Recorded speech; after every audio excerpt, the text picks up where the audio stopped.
Alright, so in the last video, I kind of introduced the different types of biomolecules we're going to be talking about.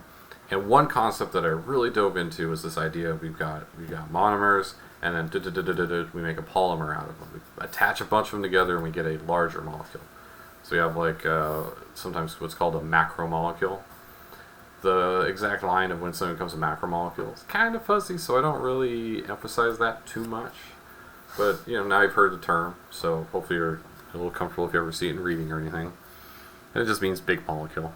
You put together a bunch of amino acids, you made a macromolecule. You put together a bunch of nucleotides. At some point, it becomes a macromolecule. Somewhere around 10,000 atoms or something like that.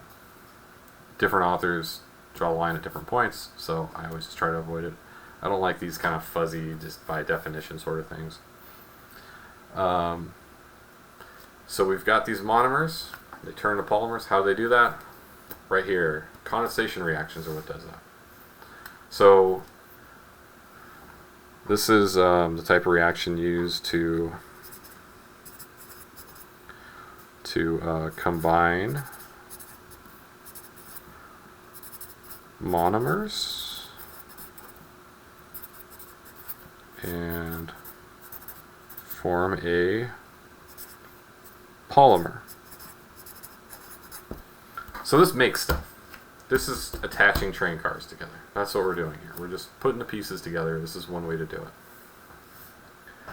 And to do a condensation reaction, you need two alcohol groups, two OH groups, one on each molecule that you're going to attach, or you can have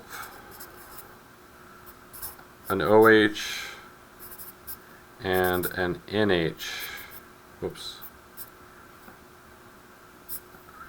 So you have to have at least one alcohol, and you can have an amine or two alcohols. Either one will work for this reaction to occur. And I'm a lazy chemist, so reaction is now written rxn for the rest of your lives. Just a heads up. I'm nothing if not a lazy chemist, and I've got the degrees, and I'm a part of the American Chemical Society to prove it. All right, I literally carry around a card. Okay, maybe I don't have a card. I have a mug for hydrogen for my 1-year anniversary. They stopped sending me mugs after that. I don't know how often you're supposed to get them, but I feel like you should be able to collect all 118 or whatever if you're in there long enough. Someone signs up 10 years before they're born and really hangs in there a while, they should be able to get all the mugs. Alright. Apparently not, though. I never got my helium. Just saying. Every chemist in the world, by the way, has the hydrogen mug. Like, no one has, like, we all walk around drinking all these hydrogen mugs. No one has the other elements. It's all a racket. If anyone walked around with helium, we know it was counterfeit. They're faking. They weren't really a chemist. They're a biologist trying to infiltrate our ranks or something. So, to do this reaction, we need this stuff. Okay, and I'm gonna explain it, and then we're gonna go through some examples. So don't worry. We're gonna practice this. Line drawings are coming back though. Heads up on that. So you were calm, and then you were panicked. But line drawings are fine. They're fun. We're not gonna be like, oh, how many hydrogens or whatever. We're gonna connect lines. It's gonna be wonderful.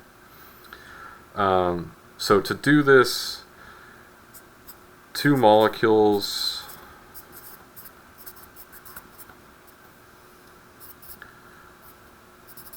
combine to form one larger molecule, or a larger molecule, larger than they were before because two have now become one, and a water. So it's called a condensation reaction because the first people that did this, they would see condensation form on their glassware. So they're like, aha, condensation, because that was definitely the most exciting part. The water's an afterthought on these reactions for the most part.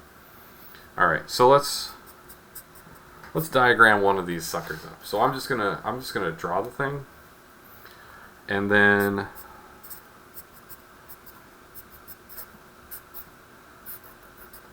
and then we're going to talk about what I just did. And this is a straight line, by the way. They got a little curvy there. That's a straight line. So this is two of the same molecule. I just mirrored them for reasons I'll talk about in a little bit. And so what we get, we built a bat, by the way. That's what we just did. We just built a bat. If you can't tell, that's clearly a bat. It's got a wing, and it's going to bite you and give you at least 7 different kinds of coronaviruses, one of which might, make it so I can work from home for a few more years. Who knows? All right. And a water. So don't forget the water. That's where the name comes from, that water. All right, so let's break this down. This is the first time I've ever drawn a chemical reaction on paper. And so this is called a chemical equation.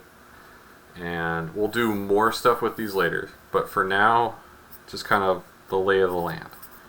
On the left, we have what are called reactants. Okay, this is the stuff you start with. And then over here, to the right of the arrow, are products. This is what you make. You produce products, you react reactants. You react them to make products. And then this guy right here, this arrow, if you took 5 seconds to guess the name, you probably actually have a shot at getting it. Because we call it the reaction arrow. Alright? And so what this is we put stuff together, a reaction happens, we have new stuff. The molecules are put together in a new way. So we're just connecting them in different ways. And so what's happening here is one of these H's is combining with this OH to give us a water. And we have this structure here. It goes carbon, carbon, oxygen. That's going to follow through on our product here. Carbon, carbon, oxygen. And then we go, now instead of these carbons being connected to 2 separate oxygens, they connect to the same one. Okay? So this carbon structure on the right here is now on the right, but instead of there being 2 oxygens here, they merge together and connect at the same oxygen. So I just had an interesting idea for how to demo that. So what we have is this. Right? These are our reactants. And if I fold it just right, we have our product. Reactants, product. I'm so proud of myself right now, by the way. I just thought of this. Reactants, products. And then to keep it balanced, how do I hide this here? How can I hide it? There's really no way to hide it. Plus H2O, right? We have the plus H2. So they start out, we've got this carbon-oxygen bond here, but right now they go to separate oxygens. We do the reaction, to be clear what I'm showing here. Now they go to the same oxygen, and we get our product. That's what's going on. So it becomes one large molecule and a water. Now, I also said that you could have an NH group. So what does that look like? Well, if I have something like this, put my reaction arrow in. This is going to be very similar. So right off the bat, I'm like, okay, I know I'm going to get a water. And then what happens is we're going to make a water. So the oxygen has to leave.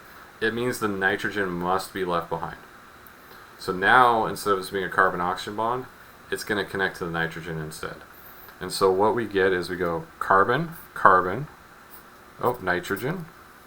And then over here, we pretend that this is now the nitrogen we're connected to because it's going to be. And we go, okay, well, we got a carbon and a carbon. And if I want, I can just sneak my H down there because there's one left behind. So what happens is this guy and one of these H's break away and they make this water. And so they're, they name this, oh, condensation reaction. I'm making water. I'm making water. This looks a little more exciting to me than water. Just saying. Okay, so let's practice a few more. This is one of those things that's it's tricky till you get it, and then you go like, why didn't I know this the whole time? And well, the answer is I've been confusing you to keep myself gainfully employed. So let's say we have something a little more, not necessarily complicated, but just different. You guys are sick of seeing ethanol. Alright, so we gotta have something with like a OH group on it for sure. So there's a molecule with an OH group. All this down here, that's just some, razzmatazz. And we'll have another thing with an OH group. Alright, so is this going to perform a condensation reaction? Does this work? Well, yeah, I got an OH group on both molecules. So as long as I have an OH and an NH or an OH and an OH, I'm good. I'm good. I can do this reaction. Okay, so now I'm going to start here. I'm going to draw this carbon structure first.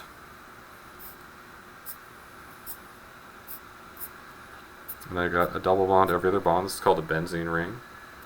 And it's going to go up to an O. Alright? Now that O, so I've drawn all this. Now what I do is I sneak over to the other oxygen and I just start drawing stuff off of it. So it's going to go to a carbon, and then that carbon is going to branch in both directions. So I'm going to draw it upside down. So it looks like an antenna. And then I don't want to forget that I also have a water. So I'm not changing the carbon bonds in any way. I want to be clear about that. So, there's a 6-member ring, alternating double and single bonds. That's what I have here. And then I just have it go up to an oxygen, have it go up to an oxygen. But I could rotate that. I could make the oxygen anywhere I want. Right, left, down, diagonals, whatever. Whatever you want to do. But then coming off of that, I need to have forking carbons. So I have 3 carbons that fork. So I'm connected to the middle of the 3. And so I can go 1 to the right, 1 to the left. Just like we have 1 to the right, 1 to the left. If I flip it upside down, that's what I get. And so this is just a fancier version of what I did before, because now I don't have 2 of the same thing. Alright. We can get a little bit tricky here. We could have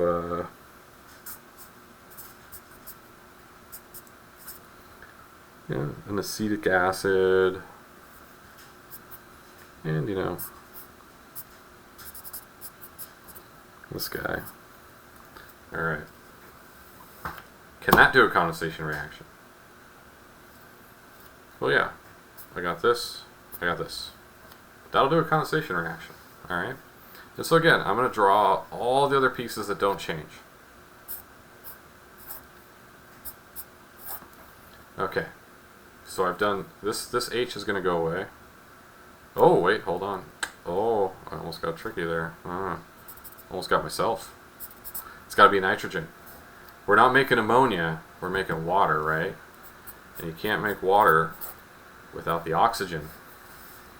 So we got to make sure that the oxygen is the one that leaves. Okay, so we got a nitrogen, and it's going to have 1 hydrogen left. I'll just draw it underneath. If you do or don't draw that hydrogen, that's fine. It's not the end of the world. And if you're thinking, well, there must be a right answer to that, the answer is, we get kind of lazy with stuff. Alright, and so this is going to connect to a carbon, and that carbon's going to have 2 carbons coming off of it. So something like that would work. Or you get, lazy and just go sideways, branch. That's fine. But I've got 1, 2, 3 carbons here, nitrogen's connected in the middle. That's good. That's what we want. Alright, and this is the type of connection that you will see in terms of a carboxyl group connecting to an amine group. So, what might have an amine group or an amino group and a carboxylic acid group?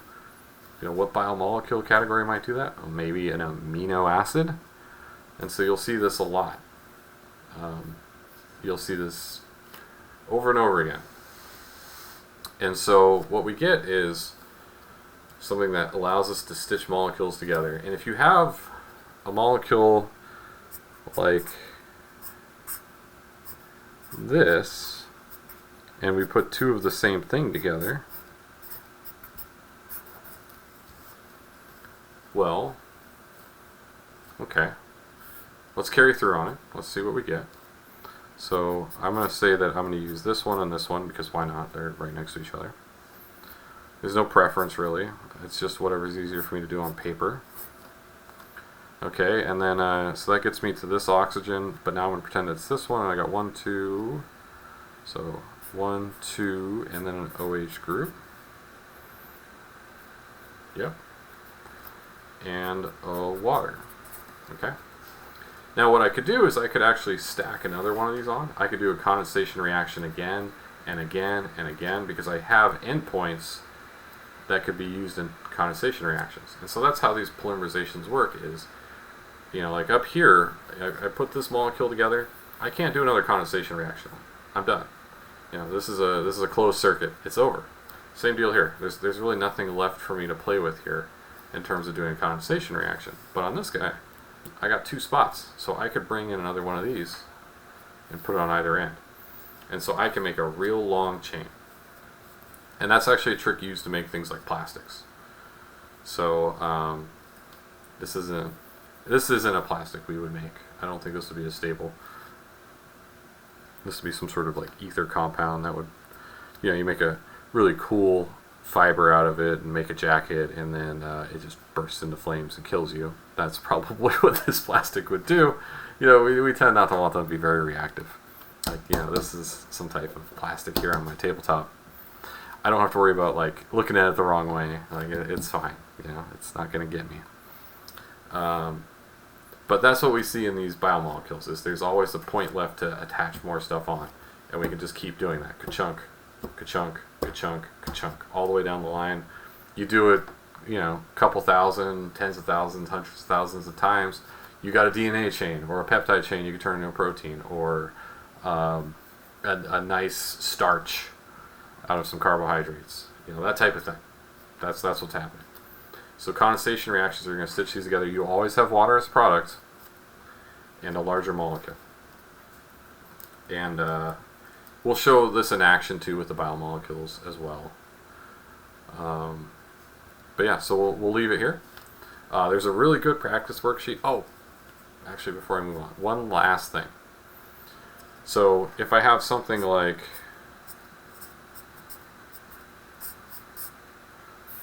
this, can this do a condensation reaction? What do you think? Does it meet the criteria? Well, I've got an OH group here. Okay, that's a good start. So that means all I need on the other molecule is an NH or an OH group. But do I have one? No. So this is no reaction, because I don't have a functional group to react with the molecule on the left. This right molecule, this would be inert. It wouldn't react under these circumstances. It could perform some other type of chemical reaction entirely, but it cannot do a condensation reaction. So, no reaction. You guys don't know any other reactions, so you don't have to guess what this would be. You just say no reaction. Like, it's not doing a condensation. It's not going to do a hydrolysis either. We'll talk about that in the next video. And that's all you know, and that's fine. So you just write no reaction. Alright, so I'll leave it there. So next we're going to do hydrolysis reactions, which are, if you just take all these arrows, well, not so much that one, but take these arrows and you just flip them around, you've done it. You've got hydrolysis reactions. So it's just going to be these in reverse. So we're going to use water to break things apart. Things that would have been put together with a condensation reaction. And that's what we do in our bodies. But anyway, I'll talk about it more in the next video. This one's already getting long. So practice that worksheet. Probably watch the hydrolysis first, because it goes hand in hand with the condensation for the worksheets. But they are very good practice for this. I encourage you to do this.